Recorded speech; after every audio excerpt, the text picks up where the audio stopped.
നമസ്തേ. ഗീതാതരംഗം എന്ന ശീർഷകത്തിൽ നടത്തുന്ന നമ്മൾ ഈ ചർച്ച തുടരട്ടെ. ഇന്ന് നമ്മൾ വിഷയീകരിക്കാൻ പോകുന്നത് പ്രജ്ഞ, ബോധം, പിന്നെ രൂപം എങ്ങനെയാണ്. നമ്മൾ നേരത്തെ ഉണ്ടായ പ്രഭാഷണങ്ങളിൽ പറഞ്ഞു, പ്രജ്ഞ ഒരു അമോർഫസ് സ്റ്റേറ്റിൽ നിന്ന്, അമോർഫസ് എന്ന് പറഞ്ഞാൽ കെമിസ്ട്രി ഭാഷയാണ്, അതിൽ രൂപമില്ലാത്ത ഒരവസ്ഥയിൽ നിന്ന് പ്രപഞ്ചം ഉടലെടുത്തു. അഥവാ പ്രപഞ്ചം ഉടലെടുത്തു എന്ന് പറയാൻ പറ്റില്ല, പ്രപഞ്ചം ഉണ്ടാവുന്നതിന് മുമ്പുണ്ടായിരുന്ന ഒരവസ്ഥയാണ് ഈ പ്രജ്ഞ അഥവാ കോൺഷ്യസ്നെസ് എന്ന് നമ്മൾ അറിയാൻ ശ്രമിച്ചു. ശാസ്ത്രത്തിൻ്റെ ബലം കൊണ്ടും ഉപനിഷത്ത് ജ്ഞാനത്തിൻ്റെ ബലം കൊണ്ടും അറിയാനായിട്ട് ശ്രമിച്ചുകൊണ്ടിരിക്കുകയാണ്. പിന്നീട് മനുഷ്യ സൃഷ്ടി വന്നു. മനുഷ്യ സൃഷ്ടിയിൽ ഈ പ്രജ്ഞ ഒരു പ്രത്യേക ഭാവം ഉൾക്കൊള്ളുകയാണ് ചെയ്യുന്നത്. പ്രജ്ഞ പരിണമിക്കാനായിട്ടുള്ള സാധ്യതകൾ, പൊട്ടൻഷ്യൽ അധിഷ്ഠിതമാണെന്ന് മനുഷ്യൻ മനസ്സിലാക്കി, അഥവാ പ്രപഞ്ചത്തിൽ നിന്ന് മനസ്സിലാക്കി തരാൻ ശ്രമിച്ചുകൊണ്ടിരിക്കുന്നു. ഈ പ്രപഞ്ചം മനുഷ്യനിൽ ഉണ്ടാക്കുന്ന മാറ്റങ്ങൾ അഥവാ പരിണാമങ്ങൾ പ്രജ്ഞയിലാണ് അത് പ്രതിഫലിച്ച് കാണുന്നത്. നമ്മൾ കണ്ടു, പരിമിത പ്രജ്ഞയിൽ നിന്ന് പരിണാമം വന്നുകൊണ്ടിരിക്കുന്ന ആ പരിണിത പ്രജ്ഞാവസ്ഥയിൽ നിന്ന് അങ്ങേയറ്റം അഡ്വാൻസ്ഡ് ആയിട്ടുള്ള സ്റ്റേറ്റ് ആയിട്ടുള്ള സ്ഥിതപ്രജ്ഞാവസ്ഥയിലേക്ക്, ആത്മബോധം തെളിയുന്ന അവസ്ഥയിലേക്ക്, കോസ്മിക് കോൺഷ്യസ്നസ്, പ്രാപഞ്ചിക പ്രജ്ഞയിലേക്ക് അലിഞ്ഞു ചേരുന്ന, ആ ഒന്നായിത്തീരുന്ന, ആ സെയിം ഫ്രീക്വൻസിയിലെത്തുന്ന ആ പ്രക്രിയയിലേക്ക് എത്തുന്ന ഒരു പാതയാണ് ജീവിതം, ആധ്യാത്മിക ജീവിതം എന്നും നമ്മൾ അറിയാൻ ശ്രമിച്ചു, അഥവാ ശ്രമിച്ചുകൊണ്ടിരിക്കുകയാണ്. നമ്മളെല്ലാവരും ഇതിൻ്റെ കൂടെ, എൻ്റെ കൂടെ ഉണ്ടാവും എന്ന് ഞാൻ വിശ്വസിക്കുന്നു. എല്ലാ വീഡിയോകൾക്കടിയിലും ഈ തൽക്കാലം ബ്ലാങ്ക് സ്പേസാണ് കാണുന്നത്. അതല്ലാതെ നിങ്ങൾക്കുള്ള അഭിപ്രായങ്ങളും ഏതു വിധത്തിലുള്ള അഭിപ്രായമായാലും ശരി, മനസ്സിലായാലും ശരി, മനസ്സിലായില്ല എന്നുള്ള വിവരം രേഖപ്പെടുത്താനായിട്ട് ഞാൻ വിനീതമായിട്ട് അപേക്ഷിക്കുകയാണ്. അതുകൊണ്ട് നമ്മൾ മുന്നോട്ട് പോകുന്ന സമയത്ത് ഈ പ്രജ്ഞ അഥവാ അവബോധം, ബോധം നമുക്ക് കൂടുതൽ മനസ്സിലാക്കാനായിട്ട് വിദ്യാഭ്യാസം, സംസ്കാരം എന്നിവ കൊണ്ട് അനുഗ്രഹീതരാണ് മനുഷ്യവംശം. അതേത് വംശത്തിൽപ്പെട്ടായാലും ശരി, അതിൽ കൂടുതൽ അനുഗ്രഹീതരാണ് ഭാരതത്തിൽ ജനിച്ചിട്ടുള്ള നമ്മളെല്ലാവരും. പക്ഷേ ഇന്ന് ഭാരതം ഭാരതീയർക്കുള്ളത് മാത്രമല്ല, അഥവാ ഭാരതീയ സംസ്കാരം അതിൽ നിന്ന് ഉടലെടുത്തിട്ടുള്ള മഹാസാഹിത്യ കൃതികൾ, വേദങ്ങൾ, ഉപനിഷത്തുക്കൾ, പുരാണങ്ങൾ, ഇതിഹാസങ്ങളെല്ലാം ഇന്ന് ലോകസമ്പത്താണ്. ഇൻ്റർനെറ്റ് യുഗത്തിലാണ് നമ്മൾ ജീവിക്കുന്നത്. ടെക്നോളജി, ആർട്ടിഫിഷ്യൽ ഇൻ്റലിജൻസ് എന്ന് പറയുന്ന ആ അദ്ഭുത പ്രതിഭാസങ്ങളുടെ ലോകത്തിൽ കൂടെയാണ് നമ്മൾ കടന്നു പോകുന്നത്. അതുകൊണ്ട് ഏതൊരു സംസ്കാരവും, പ്രത്യേകിച്ച് വളർന്നുകൊണ്ടിരിക്കുന്ന ഈ സനാതന സംസ്കൃതി എല്ലാവർക്കും പ്രാപ്യമാണ്, വിരൽത്തുമ്പിലെന്നോണം പ്രാപ്യമാണ്. അതുകൊണ്ട് ഒരു എക്സ്റ്റേണൽ ഹ്യൂമൻ ബീയിങ്ങിനെയോ എക്സ്റ്റേണൽ ലെക്ചർ സോഴ്സിനെയോ അഥവാ ഈ ഇൻ്റർനെറ്റിന് പുറത്തുള്ള ഒരു വസ്തുവിനെയോ വസ്തുതകളെയോ നമുക്ക് ഡിപ്പെൻഡ് ചെയ്യേണ്ടതില്ല. നമ്മുടെ മുമ്പിലുള്ളതും കൈപ്പിടിയിലുള്ളതുമായിട്ടുള്ള എല്ലാ റിസോഴ്സസുകളും, എല്ലാ വിഭവങ്ങളും നമുക്ക് അങ്ങേയറ്റം ഉപയോഗിക്കാനായിട്ട് ശ്രമിക്കുകയാണെങ്കിൽ നമുക്ക് ഇത് പെട്ടെന്ന് മനസ്സിലാക്കാനായിട്ട് പറ്റും. Reference is always at your finger tip എന്ന് പറഞ്ഞ മാതിരിയാണ്. അപ്പോൾ നമ്മൾ പ്രജ്ഞ വന്നു, ബോധം വന്നു. ഈ ബോധം എന്ന് പറയുന്നതാണ് കോൺഷ്യസ്നസ്. പ്രജ്ഞയും അത് തന്നെ ഏതാണ്ട് കോൺഷ്യസ്നെസ്സിനെ. പക്ഷേ ഇത് രണ്ടും ഒരു അരൂപിയായിട്ടുള്ള അവസ്ഥയിലിരിക്കുകയാണെങ്കിൽ ലോകം ഇന്നും എവിടെയും എത്തിയിരിക്കാമെന്ന് എനിക്ക് തോന്നുന്നില്ല. കവിഭാവന അഥവാ സാധാരണ അതിൽ നിന്ന് കവിഞ്ഞിട്ടുള്ള ഒരു ഭാവനാവിശേഷം കവികൾക്കുണ്ട്, അല്ലെങ്കിൽ മനീഷികൾക്കുണ്ട്, ചിന്തകന്മാർക്കുണ്ട്, ഉണ്ട് എന്നാണ് നമ്മൾ വിശ്വസിച്ച് പോരുന്നതും അതിൻ്റെ ദൃഷ്ടാന്തങ്ങളും നമ്മുടെ മുമ്പിൽ ധാരാളമായിട്ട് പരന്നു കിടക്കുന്നത്. അപ്പം ഞാൻ ഇംഗ്ലീഷ് വീഡിയോയിൽ ചെയ്തിട്ടുള്ള അതിൻ്റെ ഡിസ്ക്രിപ്ഷനിൽ കൊടുത്തിട്ടുണ്ട്, അതുതന്നെ ഇവിടെയും കൊടുക്കാം. ഷേക്സ്പിയറുടെ മിഡ്സമർ നൈറ്റ്സ് ഡ്രീം എന്നുള്ള ഒരു വളരെ പ്രസക്തമായിട്ടുള്ളൊരു ഉദ്ധരണി ഇതിൽ പറഞ്ഞിട്ടുണ്ട്. കവി ഭാവനയിലാണ് അരൂപത്തിൽ നിന്നും രൂപമുണ്ടാവുന്നതെന്നും ഇല്ലാത്തതിൽ നിന്നും ഉണ്ടാവുന്നതെന്നും എന്തും ഉണ്ടാവുന്നതെന്നും തിരിച്ചും സംഭവിക്കാവുന്നതാണെന്ന് ഷേക്സ്പിയർ തനതായിട്ടുള്ള അദ്ദേഹത്തിൻ്റെ പെട്ടെന്ന് എല്ലാവർക്കും സാധാരണക്കാർക്ക് പോലും മനസ്സിലാവുന്ന ശൈലിയിൽ പറഞ്ഞിട്ടുള്ളത്. ഒരു നാടകത്തിൻ്റെ ഒരു ക്യാരക്ടറിനെ പറ്റിയിട്ടുള്ള വിശേഷമാണെങ്കിൽ പോലും അതിൽ അനിതര സാധാരണമായിട്ടുള്ള സത്യം ഒളിഞ്ഞു കിടപ്പുണ്ട്, യാഥാർത്ഥ്യവും ഒളിഞ്ഞു കിടക്കുന്നുണ്ട്. ട്രൂത്ത് ആസ് റിയാലിറ്റി ആയിട്ട് യോജിച്ചു പോകുന്ന എല്ലാ കാര്യങ്ങളും അതിൽ ഒളിഞ്ഞു കിടക്കുന്നുണ്ട്. റിയാലിറ്റിയുടെ ഭാഗമാണ് ഇമാജിനേഷനും. ഇമാജിനേഷനെ അഥവാ ഭാവനയെ യാഥാർത്ഥ്യമാക്കി തീർക്കാൻ പറ്റുന്ന ഒരു സംഭവമാണെന്ന് നമ്മുടെ മുന്നിലുള്ള സകല സാഹിത്യ രചനകളും വേദോപനിഷത്ത് സാരങ്ങളും അതിമഹത്തായിട്ടുള്ള ഗ്രന്ഥങ്ങളും എല്ലാം ഭാഷയിലത്തെയും എടുക്കാൻ നമുക്ക് പ്രകടമാക്കി തന്നിട്ടുണ്ട്. നമ്മളാരും ദൈവം എന്നൊരു രൂപം കണ്ടിട്ടില്ല. രൂപിയായിട്ടുള്ളൊരു ദൈവത്തിനെ നമ്മൾ ഇമാജിൻ ചെയ്യാൻ കൂടിയും പറ്റില്ല.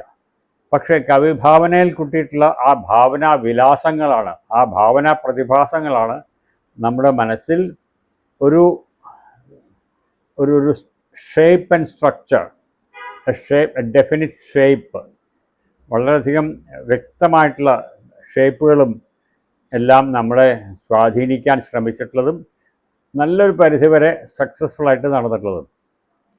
നമ്മുടെ മുമ്പിലുള്ള സകല ആധ്യാത്മിക നേതാക്കളും ആരായാലും ശരി, ശാസ്ത്രജ്ഞന്മാരടക്കം അവരുടെ മനസ്സിലാണ് അവരുടെ തത്വങ്ങൾ ആദ്യം സാക്ഷാത്കരിച്ചിട്ടുള്ളത്. അത് കെമിസ്ട്രി ആയിക്കോട്ടെ, മെഡിസിൻ ആയിക്കോട്ടെ, ഏതായിക്കോട്ടെ, അവരുടെ മനസ്സിലാണ് ആശയം ഉദിക്കുന്നതും ആശയ സാക്ഷാത്കാരം ആദ്യം നടക്കുന്നതും. പിന്നീടാണ് അത് പ്രായോഗിക തലത്തിലേക്ക് എത്തിക്കാൻ അവർ ശ്രമിച്ചിട്ടുള്ളത്. ആ ശ്രമത്തിനിടയിലാണ് പരിമിത പ്രജ്ഞയിൽ നിന്ന് അതിവേഗം പ്രജ്ഞ മുന്നോട്ട് പോകുന്നത് പരിണാമം വഴി. നാം അറിയാതെ തന്നെ നമ്മുടെ പ്രജ്ഞ മുന്നോട്ട് പോവുകയാണ്, അഥവാ ബോധം മുന്നോട്ട് പോവുകയാണ്. അതുകൊണ്ടാണ് കഴിഞ്ഞൊരു അധ്യായത്തിൽ നമ്മൾ പറഞ്ഞു, ഉദ്ധരേത് ആത്മനാത്മാനം, അവനവൻ തന്നെ ഉദ്ധരിക്കണം എന്നത് ഈ പ്രജ്ഞാതലത്തിലുള്ള സ്ഥിതിവിശേഷത്തെ പറ്റിയിട്ടാണ്. പ്രജ്ഞ അഥവാ ബോധത്തിൻ്റെ ക്വാളിറ്റി, ബോധത്തിൻ്റെ ഗുണമേന്മ നിശ്ചയിക്കുന്നത് എപ്പോഴാണ്?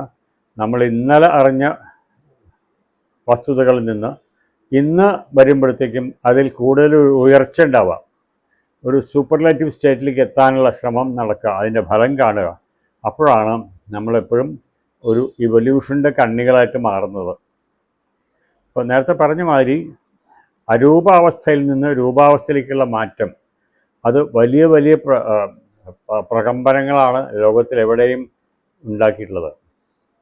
ഇപ്പം നമ്മൾ വെറും ഒരു വേദാന്തി അദ്വൈതി പറയാണ്, നിങ്ങൾ ഉറക്കത്തിൽ എന്ത് സംഭവിക്കുന്നു, ഗാഠനിദ്രയിൽ എന്ത് സംഭവിക്കുന്നു, ഇതെല്ലാം മറന്നു പോകുന്നു. എന്നാൽ ഈ ലോകവും ഇതെല്ലാം അവിടെ ഇല്ലേ? ഉണ്ട്. പക്ഷെ നമ്മൾക്ക് ബോധമുണ്ടോ? ഇല്ല. പക്ഷെ നമ്മൾ ഉണർന്നു വരുമ്പോൾ സമയത്താണ് ഇതെല്ലാം വീണ്ടും പ്രത്യക്ഷപ്പെടാണ്, അപ്പിയർ ചെയ്യുന്നു നമ്മുടെ പ്രപഞ്ചത്തിലും നമ്മുടെ ഹൊറൈസണിലും ചക്രവാളത്തിലും. അതിൻ്റെ അർത്ഥം ഇതൊരു പ്രതിഭാസമാണ്. ആ പ്രതിഭാസത്തിന് നമ്മൾ ഞാൻ സ്വപ്നലോകത്തിനെ പറ്റി സ്പർശിക്കുന്നില്ല. സ്വപ്നലോകത്തിൽ ഇതെല്ലാം നടക്കും. ഇല്ലാത്തത് ഉണ്ടാക്കാൻ ഞാൻ പറ്റുള്ള കഴിവുണ്ട് സ്വപ്നത്തിൽ, ഉള്ളതിനെ ഇല്ലാതാക്കാനും ഇല്ലാത്തതിനെ ഉണ്ടാക്കാനുള്ള കഴിവുകളുമുണ്ട്. മനുഷ്യന് പറന്നു നടക്കുന്ന അവസ്ഥ ഉണ്ടാവാറുണ്ട്, പറന്നു പോവാം, അങ്ങനെയുള്ള പല ഇതിലേക്ക് എത്താൻ ഒരേ സമയത്ത് പറ്റുക. ഇതൊക്കെ സ്വപ്നത്തിൽ നടക്കുന്ന കാര്യങ്ങളാണ്. പക്ഷേ പ്രജ്ഞ എന്ന് പറയുന്നത്, ബോധമെന്ന് പറയുന്നത്, നമ്മൾ ശ്രമിക്കുന്നത് ഈ ബോധത്തിൽ നിന്നാണ് രൂപങ്ങൾ ജനിക്കുന്നത്. ഷേക്സ്പിയർ പറഞ്ഞ മാതിരി അതിനുള്ള കഴിവ് കവികൾക്കുണ്ട്, കവിഭാവനയ്ക്കുണ്ട്. അഥവാ people with special talents, people with special facilities, capabilities അവർക്കുണ്ടെന്നാണ് നമ്മൾ വിശ്വസിക്കുന്നത്. അങ്ങനെയാണ് മഹനീയ കൃതികൾ, മഹത്കൃതികളൊക്കെ ലോകത്തിന് സംഭാവനകളായിട്ട് കിട്ടിയിട്ടുള്ളത്. അപ്പോൾ ആ നിലയ്ക്ക് നോക്കുകയാണെങ്കിൽ കൃഷ്ണൻ എന്ന രൂപം അതിന് ഭഗവത് ഒരു പ്രഭ ചൊരിയുകയും ചെയ്തിട്ടുള്ളത് നമുക്ക് കിട്ടിയിട്ടുള്ള പുരാണ ഇതിഹാസങ്ങളിൽ നിന്നാണ്. പ്രപഞ്ചശക്തികൾ, പ്രകൃതി ശക്തികളിൽ മാത്രം ഒതുങ്ങി നിന്ന വേദ ഉപനിഷത്ത് കൃതികളിൽ നിന്ന് വ്യത്യസ്തമായി പുരാണ ഇതിഹാസങ്ങളിൽ വരുമ്പോൾ, മഹാഭാരതം ഇത്യാദി, രാമായണം ഇത്യാദി പുരാണ ഇതിഹാസങ്ങളിൽ വരുമ്പോൾ യുഗയുഗങ്ങൾക്ക് മുമ്പ് നടന്നിട്ടുള്ള അവതാരങ്ങളെപ്പറ്റി നാം പഠിക്കുന്നു. ഇതെല്ലാം നമുക്ക് കവികളുടെ സംഭാവനയാണ്. ഈ കവികൾ സംഭാവന ചെയ്തു തന്നിട്ടുള്ള രൂപഭാവങ്ങളിൽ നിന്നാണ് നമുക്ക് രാമനും കൃഷ്ണനും അവതരിച്ചിട്ടുള്ളത്. അപ്പോൾ അത് അസന്ദിഗ്ധമായിട്ടുള്ളൊരു കാര്യമാണ്. പിന്നീട് അതിനെ നമ്മൾ ഊട്ടി വളർത്തി പരിചിന്തനം ചെയ്ത് പരിപ്രശ്നേന സേവയ എന്ന് പറഞ്ഞ മാതിരി നമ്മൾ അങ്ങോട്ടും ഇങ്ങോട്ടും സംവാദത്തിൽ നിന്നും പരസ്പര സംവാദത്തിൽ നിന്നും അതിൽ നിന്ന് പാരസ്പര്യം ഉടലെടുത്ത് വന്നിട്ട് അതിൽ നിന്നും കൂടുതൽ വന്നിട്ട് കെമിക്കൽ കമ്പാരിസൺ നോക്കുകയാണെങ്കിൽ ഒരു കോആഗുലേറ്റഡ് സ്റ്റേറ്റിൽ നിന്ന് നമ്മൾ ക്രിസ്റ്റലൈൻ സ്റ്റേറ്റിലേക്ക് എത്തുകയാണ് കാര്യങ്ങൾ. കൊളോയിഡൽ സ്റ്റേറ്റിൽ നിന്ന് സ്വരൂപമായിട്ടുള്ളൊരവസ്ഥയിലേക്ക് എത്താണ്, സോളിഡിഫൈഡ് സ്റ്റേറ്റിലേക്ക് എത്തുകയാണ്. പ്രജ്ഞയുടെ സ്ഥിതിയും ഇത് തന്നെയാണ്. പ്രകൃതിയോട് ഒത്തിണങ്ങി പോകുന്ന പ്രതിഭാസങ്ങളാണ് ആത്മീയതയിൽ നടക്കുന്നത് എന്ന് നിങ്ങൾ സുഹൃതിയാൽ മനസ്സിലാക്കും ഏതെങ്കിലും ഒരു ദിവസം. പക്ഷേ ഇത് നമ്മൾ മനസ്സിലാക്കി വരുമ്പോഴത്തേക്കും ആണ് നമുക്ക് പല സ്വഭാവ വിശേഷങ്ങൾക്കും രൂപം കൈക്കൊള്ളുന്നത്. അതിൽ കൈക്കൊണ്ടിട്ടുള്ള ഒരു രൂപം അത്രേ ശ്രീകൃഷ്ണൻ. ശ്രീകൃഷ്ണനെ ഇമിറ്റേറ്റ് ചെയ്യുക, ഇമിറ്റേഷൻ ഓഫ് ക്രൈസ്റ്റ് എന്ന് പറഞ്ഞ മാതിരി ശ്രീകൃഷ്ണനെ ഇമിറ്റേറ്റ് ചെയ്തുകൊണ്ടുള്ള ഒരു ജീവിതം, അത് സൂപ്പർഫിഷ്യൽ ആർട്ടിഫിഷ്യൽ ഇമിറ്റേഷൻ അല്ല. ശ്രീകൃഷ്ണൻ കടന്നു പോയിട്ടുള്ള ജീവിതചര്യകളിൽ കൂടെയും ശ്രീകൃഷ്ണൻ്റെ മനസ്സുമായിട്ട് അടുക്കാൻ ആയിട്ടുള്ള മനുഷ്യാവസ്ഥകളിൽ കൂടെയും ശ്രീകൃഷ്ണൻ എങ്ങനെ കടന്നു പോയോ അതുപോലെ തന്നെ നമുക്കും കടന്നു പോകാം എന്നുള്ളൊരു വിശേഷം എത്തുമ്പോഴാണ് നമ്മൾ യഥാർത്ഥ അരൂപ അവസ്ഥയിൽ നിന്ന് രൂപാവസ്ഥയിലേക്ക് എത്തുന്നതും ശ്രീകൃഷ്ണനെ ആരാധിക്കുന്ന ഒരവസ്ഥയിലെത്തുന്നതും. From imitation it becomes adoration. Adoration എന്ന് പറഞ്ഞാൽ ആരാധന, ആരാധ്യ പുരുഷനായിട്ട് മാറുന്നത് അപ്പോഴാണ് ഒരു ബിംബമായിട്ട് മാറുന്നത്. എങ്ങനെയാണ് നമ്മൾ ആദ്യം പ്രപഞ്ചം വെറും ഒരു പുക മാതിരിയുള്ള അവസ്ഥയായിരുന്നു. പുക എന്ന് കൂടി പറയാൻ പറ്റില്ല, എന്താണെന്ന് അറിയാത്തൊരവസ്ഥയായിരുന്നു അനാദി കാലം മുതൽ തന്നെ.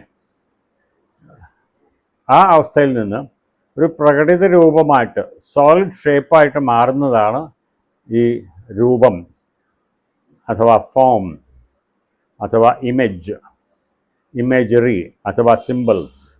അപ്പോൾ നമുക്ക് ഈ സിമ്പിൾസും ഇമേജറിയും രൂപവും ഇല്ലെങ്കിൽ എങ്ങനെയാവുമായിരുന്നു ആത്മീയ അന്വേഷണത്തിൻ്റെ സ്ഥിതി? ആർക്കും പറയാൻ പറ്റില്ല.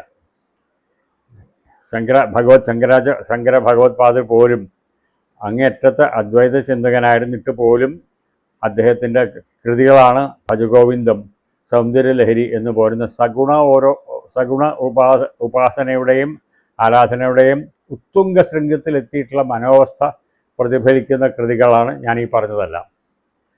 അപ്പോൾ അവർ പോലും ഈ സഗുണാരാധനയെ പ്രോത്സാഹിപ്പിച്ചിരുന്നു, സഗുണാരാധനയെ അവലംബിച്ചിരുന്നു അഥവാ ഡിപ്പെൻഡ് ചെയ്തിരുന്നു എന്ന് നമുക്ക് നിസ്സംശയം മനസ്സിലാക്കാവുന്നതാണ്.